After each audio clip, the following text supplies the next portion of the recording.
धर्मांतरण, अवैध धर्मांतरण, मतांतरण पर चर्चा करने के लिए मेरे साथ दो बहुत ही काबिल गेस्ट मौजूद है। मैं स्वागत करना चाहूंगा अरुण पन्नालाल जी का। ये छत्तीसगढ़ क्रिश्चियन फोरम के अध्यक्ष हैं। अरुण जी, शुरुआत आप ही से।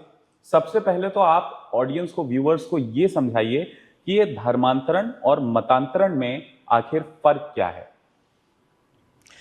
बहुत बड़ा फर्क है।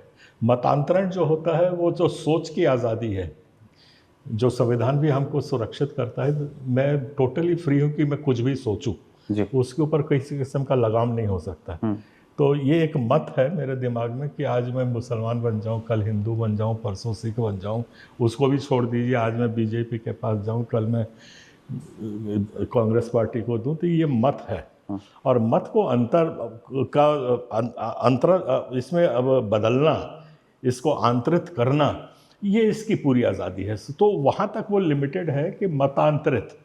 और धर्मांतरण ये होता है जब हम पब्लिकली डिक्लेयर करते हैं कि हाँ, अब मैंने इसको छोड़ दिया, और पब्लिकली हम डिक्लेयर करके मैं बीजेपी का सदस्य बन गया हूँ, सदस्य ले ली या कांग्रेस की सदस्य ले ली, तो वो धर्मांतरण की श्रेणी में आता है। इसकी भी दो सीढ़ियाँ हैं।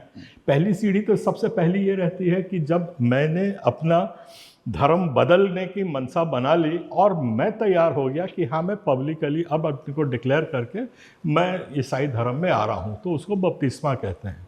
और उसका कोई recognition on the government sector नहीं है। सरकार उसको उसी वक्त मान्यता देगी जब वो उस आदमी ने कलेक्टर को अपना एफिडेविट देगा। तब उसके बाद सरकार उसमें जांच करती है अगर कोई दूसरा एलिमेंट इसमें तो नहीं है, कोई सी फ्रॉड का। फ्री विल होना चाहिए।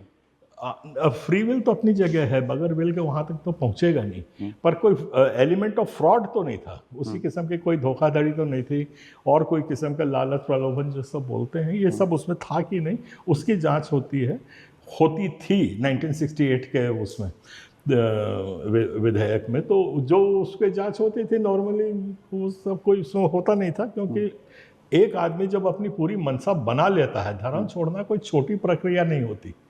जिसको हमने बड़े प्रेम से, दिल से बिल्कुल पैदा होते ही साथ पाला है, उसको अचानक कोई नहीं छोड़ता है। और उसको तो वो फिर जब एफिडेविट एक्सेप्ट हो जाता है देन दैट इज धर्मांतरण। अब सवाल ये है कि जब से छत्तीसगढ़ बना उस वक्त भी ये सवाल उठा था कि अवैध धर्मांतरण।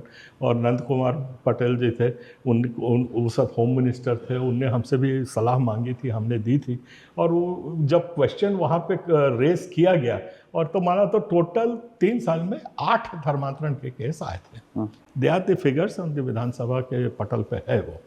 और अभी के तारतम्य में देखें तो अभी भी हमारे आदरणीय गृह मंत्री जी 10 बार बोल चुके हैं कि 0-0-0 करके। उनका एक वीडियो भी वायरल हुआ था कि मैं 5 कलेक्टर्स जो कोंडागांव और उधर के हैं उनसे मैंने मांगा, तो उनने 0-0 फिगर। अब यहाँ पे जो विरोधाभास हो रहा है, जो अंडरस्टैंडिंग की जो कमी आ रही है कि धर्मांतरण हो रहा है जब सरकार के पास वो आदमी जाता है, सरकार के पास वो जाके अपने आप को ईसाई बोलता है, तब उसके बाद वो उसको धर्म में रखते हैं, फिर उसके आगे जैसे भी रूल्स कानून होंगे वो सब उस पर लागू होते हैं।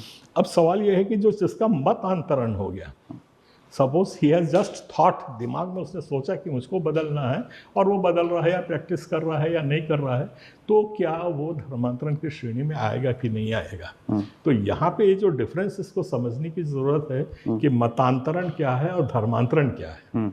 तो उस चीज़ को अभी कोई भी गवर्नमेंट एड्रेस नहीं कर रही है।